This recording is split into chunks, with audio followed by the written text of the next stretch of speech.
Hello, my name is Jeff Hayek. I'm the owner and founder of Action Continuous Improvement. Today's lean thought is about the concept of better, not perfect. Now, this is a term in my Continuous Improvement Companion, so I'm not going to get into every single detail about it. You can read it there, or you can download it as part of the whole package. It's got something like 650 terms now and 700 pages as I'm recording this.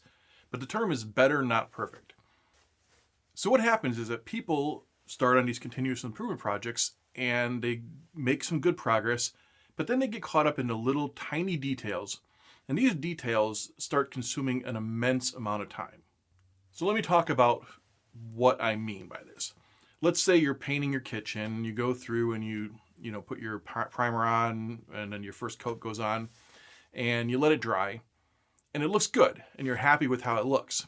But then you take a magnifying glass and you go over to the paint and look closely at it, and you start realizing there's tiny little pockets where there's some voids, it's not completely covered, or maybe you have a little bit of an over bleed in a corner, or maybe just a small tiny patch around the outlet where you got some on the outlet cover, or maybe if you took the outlet covers off, maybe it's like a little bit of a gap in where you miss a spot. So now you have a choice to make. You have to decide whether this is worth it to go back in and restart your project, bring in all your painting equipment again, or if you put some of it away. But now you have fresh brushes to clean for little tiny pieces there. So what can be 6 or 7 hour project to paint can turn into a dozen or more if you get through it and you start looking at every little tiny defect in your work. And the same thing happens in continuous improvement projects. You go through and you might make an 80% gain, but you see little opportunities that are still there. And it would take a lot of extra effort to go from 80% gain to 83% or 85 or 87. And what we're really talking about is not so much about the concept of people don't want perfect. People love perfection. And if you have a chance to get perfection, great. I'll talk a little bit I talk a little bit in a different area about whether or not perfection actually exists, because what's perfect today isn't perfect tomorrow. But the concept of being really, really good, maybe not perfect, versus being much, much better. And that's what we're talking about here. And the problem is getting much, much better versus, or being extremely close to perfection versus much, much better takes a lot of extra effort. And those 6 hours or 8 hours or 10 hours or whatever it takes to go further a little bit could go to a different project and make it go from, the amount of gains you get in that other project is much, much greater. So the idea of getting caught up on this idea of close to perfection means you're not doing something else. It's called opportunity cost. And that's another term in my guide. But that means that the money, the time and resources you're spending on the project to go a little bit further is taking away from another project that needs it much, much more. So that's the whole concept I'm talking about here. When you go and start thinking about a project, set your goal, and there's a couple ways to set your goals, and some of them are very, very particular.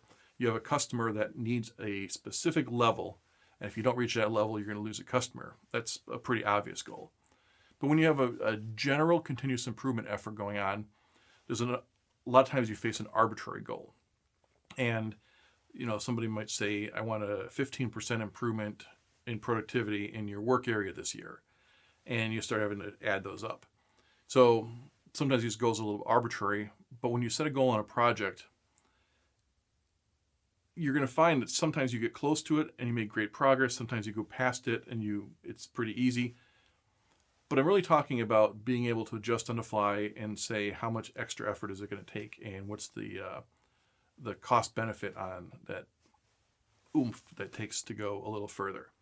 So read the article. I get into more detail and I don't ramble quite as much in the article because not speaking off the cuff there.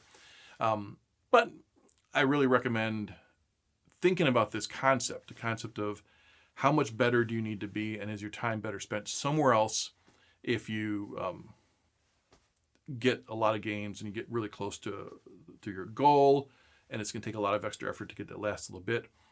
Goals are not set in stone. You want to reach them, but you want to be able to be flexible, and we're looking at big picture goals, not individual project goals.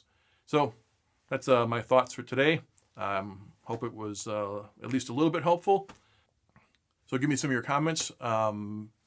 like and subscribe, all those kind of things that you're supposed to say at the end of a video. Hope you enjoyed it, and until next time, this is Jeff Ajak signing out.